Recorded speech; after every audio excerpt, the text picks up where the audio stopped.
دلوقتي مع تاني برزنتيشن من دكتور عبد الرحمن ابراهيم. هو برضه حاصل على الماجستير والدكتوراه من خلال منحة نيكست في اليابان. سافر اليابان في جامعة اوساكا، صح؟ جامعة اوساكا.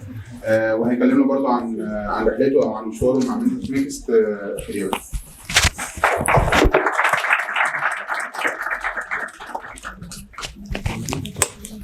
فين المايك يا استاذ كريم؟ ده شغال؟ طيب ما شاء الله.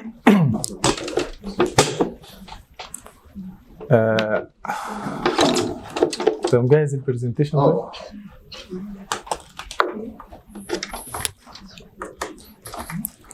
はい、自己紹介から始めさせていただきます。ちょっと日本語で。はい、私2010年、カイロ大学日本語学科を卒業して、その後、NHK カイロ支局で働くことになりました。そこで4年ぐらい働いて、その時ちょうどアラブの春が始まっていた時期だったので、いろいろな取材に携わりました。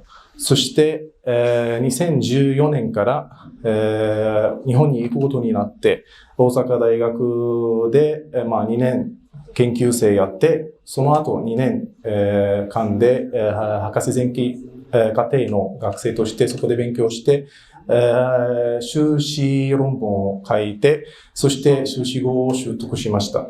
その後また3年、博士後期課程といって、それは博士課程のことなんですけど、そこで3年ぐらい、3年、博士の、後期課程としての学生として勉強することになって、そして2011年、博士課程修了し、博士号を取得しました。そして、エジプトに戻って、カイロ大学で教えることになりました。今、専任講師として、カイロ大学で働いています。そして、非常勤として、はい。そして今は専任講師としてカイロ大学で教えていて、そして非常勤としてミスル大学、そしてアスワン大学でも教えています。多分この中、私の授業を受けたことがある人がいるかと思うんですけど、はい。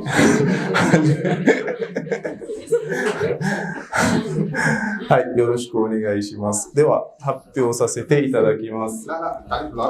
التعريف بالعربي عبد الرحمن إبراهيم الحديدي، مدرس في كلية الآداب جامعة القاهرة. تخرجت من قسم اللغة اليابانية بكلية الآداب سنة 2010، وبعد كده اشتغلت في ال NHK لمدة 4 سنين. كنا في شغل ترجمة وشوزاي اللي هو تغطيات صحفية وحاجات زي كده. بعد كده سافرت اليابان لمدة 2 سنين. في البداية خالص طبعا كريسيرش ستودنت، بعدين قعدت 2 سنين كمان ماجستير و2 سنين دكتوراه. طب ولازم تقعد 2 سنين ريسيرش ستودنت؟ لا، مش لازم، انت حر. انا قلت اقعد 2 سنين، ممكن حد يروح يقعد 6 شهور، ممكن حد يروح على الماجستير على طول، على حسب المفاوضات بينك وبين المشرف. المهم دلوقتي أنا طبعا رجعت شغال في جامعة القاهرة بصفة دائمة، وبدرس في جامعة مصر برضو وفي جامعة أسوان. تمام؟ مفيش حد هنا من أسوان صح؟ أسوان大学の人いる？いないよね。飛行機代高いからね。طيب هناخد دلوقتي هندرس مع بعض، او مش هندرس، هنتعرف مع بعض سوا الحاجات اللي دكتور عبد الرحيم قالها، يمكن بس بجزء من التفصيل شويه. طبعا انا كنت كاتب لنفسي كانينج نوتو، يعني نوتو كنت كاتبها لكن ايما ميناي مش باينه، فافضل ان انا اعمل كده ونشوف كلنا الكانينج نوتو مع بعض. ノートここに書いてあります。そうはい。でも映らない。これしかないから。عايزاك تدراج البورد قدام فوق شويه. ده كده دراجه كده. ماشي. طيب طبعا الجهد المبذول في البرزنتيشن هيبوظ، ولكن هنحاول نستمتع بالمعلومات فقط. أول حاجة أنا قلت هبدأ بالمعلومات المطلوبة سابقا. ليه؟ لأن كل شوية بيحصل أحيانا تعديل في المعلومات دي. فانت اول حاجه عندك شهاده التخرج، طبعا في البرزنتيشن كانت بتطلع لوحدها كده عشان يبقى منظرها جميل كده تبقوا مبسوطين منها. شهاده التخرج بتجيبها من الجامعه، طبعا بتجيب شهاده التخرج باللغه الانجليزيه زي ما دكتور عبد الرحيم قال. الشهاده بتجيب كمان معاها بيان درجات برضو باللغه الانجليزيه. بعد كده بتملى الطلب وتكتب كل البيانات اللي انت محتاجها اللي مطلوبه منك. بتكتب بيانات عن المرحله الدراسيه بتاعتك من اول ممكن اعدادي او ابتدائي لغايه الجامعه، وطبعا بيكون في عدد سنوات معين لازم تكون قضيته في التعليم. بعد كده طبعا الكلام كله انا بتكلم عن تجربتي الشخصيه اللي هي السفر للماجستير والدكتوراه. فالناس اللي عايزه تسافر اللي هي المنحه بتاعت اللي هي قبل التخرج للاسف مش هقدر افيدك قوي. بتعمل بعد كده في خطاب ترشيح. خطاب ترشيح طبعا زي ما انا كاتب هنا، دي كانت حاجات لي انا. بيكون حد عارفك كويس عشان يقدر يكتبه صح، لانه بيبقى خطاب الترشيح نفسه مكتوب فيه العلاقه بينك وبين المتقدم.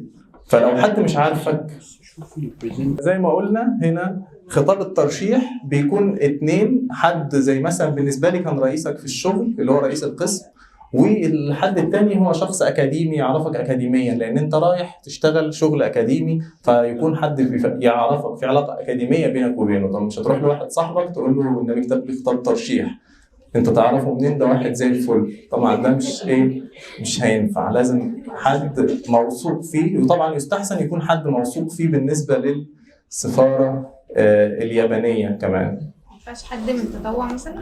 حد متطوع ازاي؟ انا كنت متطوعه في مكان فالليدر يكتب. هنتكلم بعد، بس انا بقول حد اكاديمي، انت رايح تعمل حاجه اكاديميه. فانا لو جاي لي واحد بيرشحه رئيس قسم، واحد تاني بيرشحه واحد صاحبه، اختار مين؟ صاحبه طبعا، صح؟ طيب بعد كده الكشف الطبي. الكشف الطبي بتروح في اي مكان، برضه احيانا بيبقى مكان معتمد او غير معتمد، بتخلي باهم حاجه في ختم يعني يعمل لك الكشف الطبي وتقدم بيه. بعد كده لو في قدرات اللغه اليابانيه بتضيفها، اللي هو نيهونجو نو يوشكين لو موجود، بيكون نقطه قوه في صالحك، خصوصا لو مجال لو انت هتشتغل في مع نيهونجو راكوتو كانيهون كينكيو، لو هتشتغل في مجالات اللغه الدراسات اليابانيه. تاني نقطة مهمة خطة البحث، ودي من أهم الحاجات اللي بتقدمها. عشان كده خطة البحث أنا عامل لكم شوية كلام كده عنها. طبعا المفروض الناس اللي بتدرس مشروع تخرج في الجامعة أو محاضرة قاعة بحث بيكون عندهم إزاي تعمل خطة بحث أو إزاي تعمل مشروع تخرج. فبتختار الموضوع، طبعا لازم يكون موضوع فيه دافع قوي، والدافع ده بتكتبه في الجزء في البداية خالص، في بداية خطة البحث. و بتقرأ عن الموضوع كويس، ما تحطش الموضوع من غير ما تقرأ عنه، لازم تبقى قاري عنه كويس على الأقل 5-6 أبحاث، وبتكتبهم برضو في المراجع عشان تبين ان انت فعلا قارئ، انا مش رايح اهزر. في ناس بقدم وخلاص، لكن في ناس انا مقدم وعارف انا عايز ايه، انا عندي خطه، فهي دي الخطه. يعني انت مش بتروح تغير، المفروض ان انا مش هغير، لكن لو رحت هناك وحصل انك غيرت مفيش مشكله، بس انت في البدايه بتبين ان انت عندك خطه معينه عايز تمشي عليها، الخطه دي مفيده ليا ومفيده لبلدي ومفيده لليابان كمان. تمام؟ بتدرس طبعا، وده برضو المفروض تكون اخدته في الجامعه، اللي هو دراسه ولو بسيطه عن طرق البحث اللي كتابتها في خطه البحث. يعني البحث هو عباره عن سؤال بنحاول نجاوب عنه بطريقه معينه، فلازم طريقه البحث دي تكون متوافقه مع السؤال اللي انا عايزه، تكون هي دي الطريقه الانسب اللي هتجاوب على السؤال. يعني ما ينفعش واحد يكون عايز يشتغل عن اللغه المنطوقه ويعمل بحث باللغه المكتوبه، ساعتها لو حد متخصص قرأ الكلام يقول الكلام ده ما ينفعش. في خطه البحث بتحاول طريقه البحث برضو ولو بقدر بسيط بس تكون متسقه مع السؤال بتاعك او الموضوع بتاعك، تكون هي الانسب. اهميه اجراء البحث في اليابان، بتحاول توصل ده للشخص من غير ما تقوله صراحه. يعني حاول الخطه بتاعتك تكون بتوصل الطرف اللي هيقرأ الكلام ده ان مهم فعلا ان انا اروح اعمل الحاجات دي في اليابان، والا طب ما تعملها في اي حته، ليه ما تروحش امريكا تعملها؟ ليه ما تروحش اي حته؟ ليه ما تقعدش تعملها في مصر؟ تمام. خطه البحث من الورق المهم اللي احنا بنعمله. شوف لكم اذا كنت كاتب حاجه تانية هنا. طب زي الفل، مفيش حاجه تانية. اسئله حوالين المنحه، ممكن حد التقديم صعب، الاوراق المطلوبه، محتاج موافقه جهات معينه، كل الكلام الاسئله اللي في دماغك. افضل شيء عشان تجاوب عنه هو ان انت تقرا الجايد لاين كويس جدا جدا جدا جدا، وحط تحتها 100 خط. قراءة الجايد لاين أهم من أي حاجة، أهم من إنك تحضر القعدة اللي إحنا عايزينها دي. أهم فيها المهم إن إحنا نقرأ الجايد لاين. ليه؟ لأن ساعات بتختلف طريقة التقديم من أيامي عن أيامك أنت. يعني مثلا أنا أيامي كان خطاب الترشيح أو خطاب الموافقة من الجامعات اليابانية كان بيبقى بعد ما تتقبل. دلوقتي أعتقد سمعت، ما عنديش معلومة دقيقة، إنه بيطلب في التقديم. فده تغيير حاصل. لو واحد داخل مقدم مش عارف المعلومة دي هتسقط منه. فانت لازم تقرا الجايد لاين كويس جدا. الجايد لاين هو فيه كل المعلومات اللي انت عايزها، كل المعلومات اللي انت محتاجها، خصوصا انت بتقدم تبع حاجه يابانيه. يعني اليابان ما بيخليش تفصيله بسيطه جدا غير وبيدونها. التدوين في اليابان شيء اساسي، فانت ما فيش معلومه انت محتاجها مش تبقى مكتوبه في الجايد لاين. تمام؟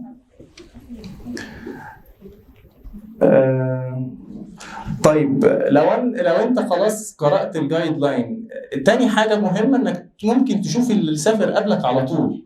يعني شوف اللي سافر السنة اللي فاتت، يعني نسبة ان يكون في تغيير هتكون قليلة، غير لما تكون بتسأل واحد سافر من 5-6 سنين. انا سافرت مثلا من كام دلوقتي؟ 9 سنين، فاكيد في تغيير كتير حصل، قد يكون يعني، وقد لا يكون في تغيير. تمام؟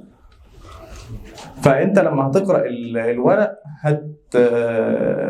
الجايد لاين المكتوب اللي صادر من السفاره اللي بينزل مع الابلكيشن هتفهم كويس جدا. وده طبعا في اي مجال، دي معلومه دي ليك، اي حاجه عايز تقدم عليها في اي حته اقرا الجايد لاين. في ناس كتير بتكسل تقول لك انا هسال فلان، انا هعمل زي ما زميلي عمل، ويكون في تغيير حصل. فطبعا بتحصل في مرحله السكريننج بتاعت الدوكيمنت بتروح. ليه؟ في معلومه انت مش عارفها. تمام؟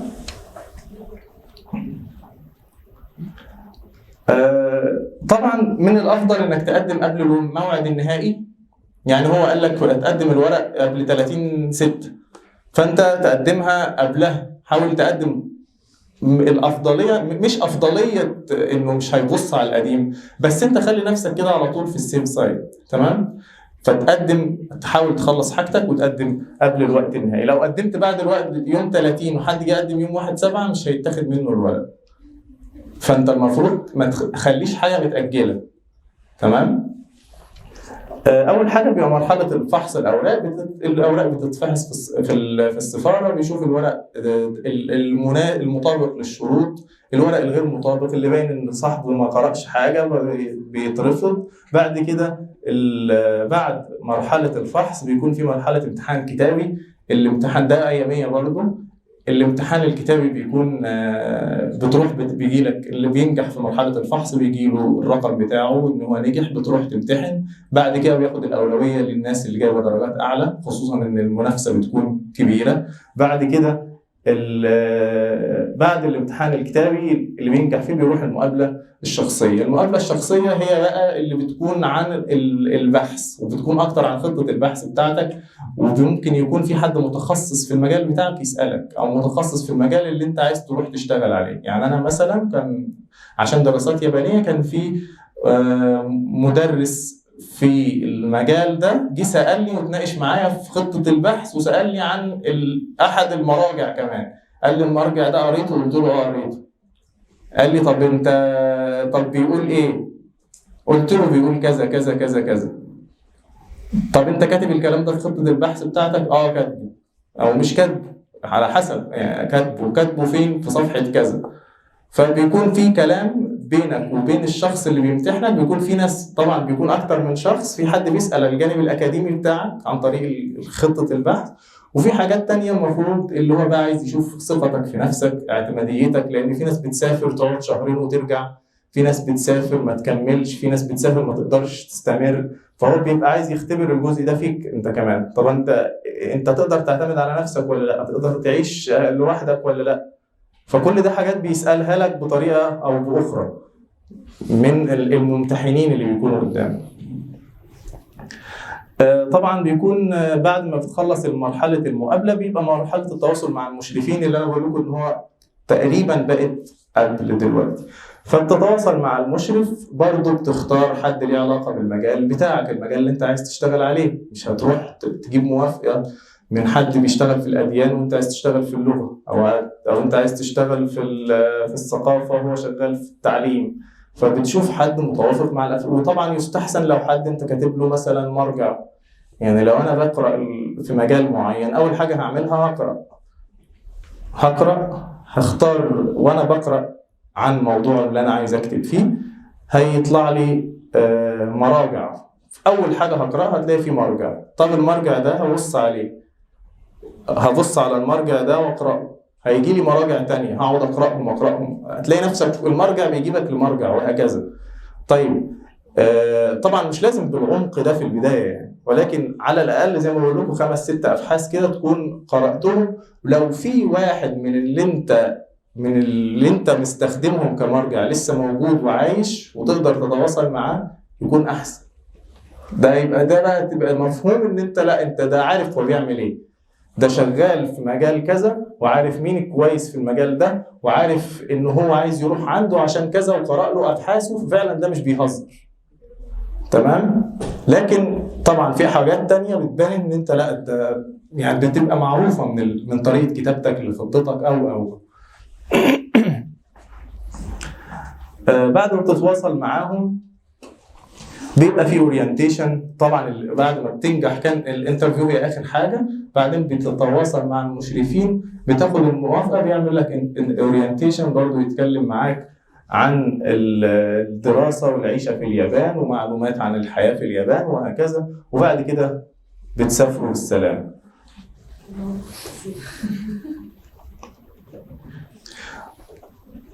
طبعا السفر هو بدايه الرحله بتاعتك، هي مش دي خلاص الموضوع ما انتهاش، بالعكس انت لسه قدامك بقى هنبدا. بتروح هناك ممكن زي ما قلت لك تقعد ريسيرش ستودنت، سواء 6 شهور او ممكن سنه او ممكن 2 بحد اقصى. في خلال ال2 دول لازم تمتحن امتحان دخول الماستر. لو دخلت امتحان دخول الماستر بتجدد، ونجحت بتجدد المنحه، بتاخد الماجستير. بعد بناء على ادائك في الماجستير وكتابتك للخطه وخطاب المشرف ودرجاتك في الماجستير بيتقرر ان انت هتجدد دكتوراه ولا لا.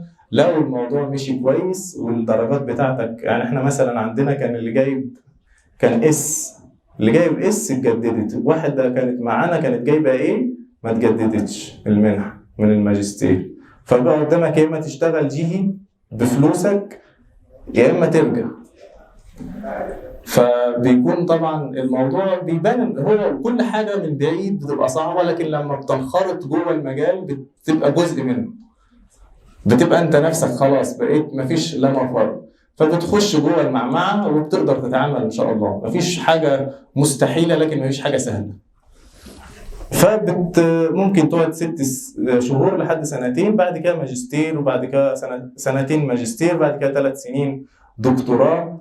وفي الدكتوراه بيطلب منك تنشر ابحاث وتروح تعمل مؤتمر وتشارك في مؤتمرات دوليه وهكذا، والا مش هيديك الدرجه. فلازم مش بس تكتب رساله الدكتوراه، لا ده انت لازم تنشر ابحاث في مجلات، والمجلات بيكون في محكمين، واحد يبص، واحد بقى من جوه اعماق المجال يبص يقول البحث ده يتنشر ولا ما يتنشرش. فدي كلها حاجات برضو من التحديات اللي بتقابلك هناك. 3 سنين دكتوراه وبعدين ترجعوا ان شاء الله بالسلامه معاكم ان شاء الله الدكتوراه. إلى هنا تنتهي رحلتنا من التقديم إلى العودة بحمد الله إلى الوطن. لو حد عنده أي أسئلة يخليها في النهاية في وقت الأسئلة والإجابة. والسلام عليكم ورحمة الله وبركاته. دكتور عبد الرحمن والله.